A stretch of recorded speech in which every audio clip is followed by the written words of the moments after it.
Okay, we're going to talk about federal bureaucracy. This little meme here is from one of my favorite movies, Office Space. It's a movie about a guy who goes to work in a non-federal or a non-government bureaucracy and kind of points out the inefficiency and the soul-crushing life of a bureaucrat. But we're going to be talking about federal bureaucracy or government bureaucracy.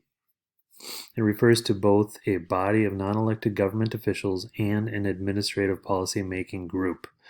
It is a large body of non-elected people who are in a multi-level organization that is there to create policy and take care of very complex tasks. And as I stated earlier, bureaucracies are often associated with waste and inefficiency.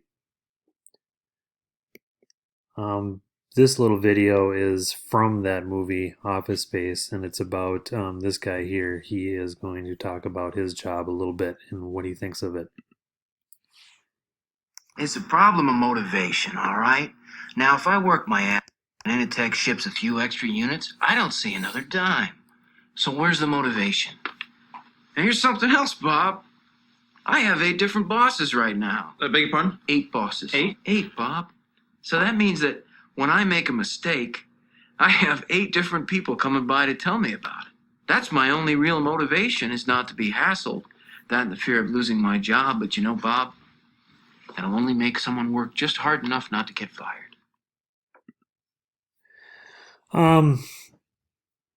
And I can see the point of that video and the point of that movie. It kind of makes fun of bureaucracies and large organizations.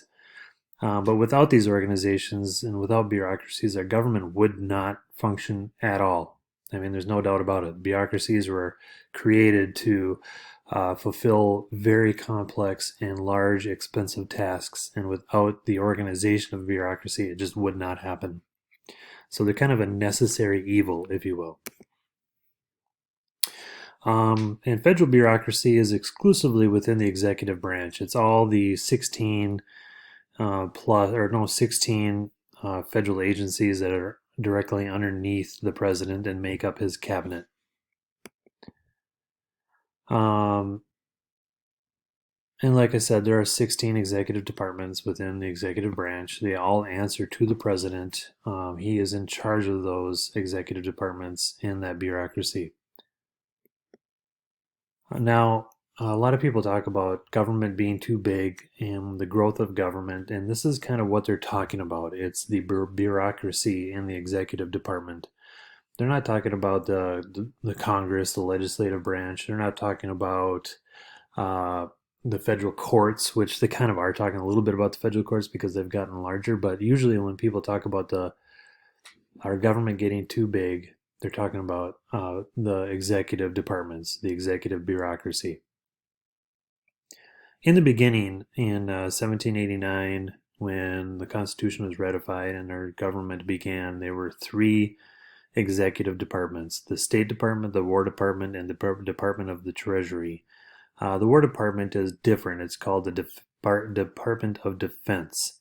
But since then, it has grown by 13 departments. And as far as how large it is, right now it is, or the whole executive department and federal bureaucracy is the largest employer in the United States. So if that gives you an idea of how large of a body we're talking. The newest department in the executive branch is the Department of Homeland Security that was created in 2001 after the attacks on 9/11. So even though the executive department makes up our federal bureaucracy, the Congress or the legislative branch is who creates these departments and fund these departments. This is a form of check from the legislative branch on the executive branch. So even though we're talking about the executive branch, the Congress does have a certain amount of control over the executive departments. but they only intervene when something drastically bad happens. This check on the executive power is rather limited. All right, so let's talk about funding this huge bureaucracy. Every year, the president puts together a budget for the whole government, and a vast majority of it goes to the executive branch. He's asking what he can get from Congress. The government gets the money for this budget from taxes and borrowing money. And like I said, even though it's the president asking for this money to fund his departments, Congress has to approve it. So this is just another check on the executive branch from the legislative branch. Government spending can be split into two categories. Mandatory spending, which is required by law. It's set, it doesn't move around very much. And Social Security is probably the biggest user or the biggest part of this mandatory spending. Social Security spending is very large, but it's mandatory. It's set and required by law because the taxes that pay for Social Security are a separate tax, a Social Security tax. If you look on your W-2 form or if you look on your check, paycheck, you'll see a box for Social Security. So that money is already taken out in taxes and it can only be used for Social Security payments. Our second is discretionary spending. Our second of our main category of government spending is discretionary spending. It's subject to annual changes, and it is the big part of what the president is asking for in money. And the biggest spending or spender of this discretionary money is the Defense Department.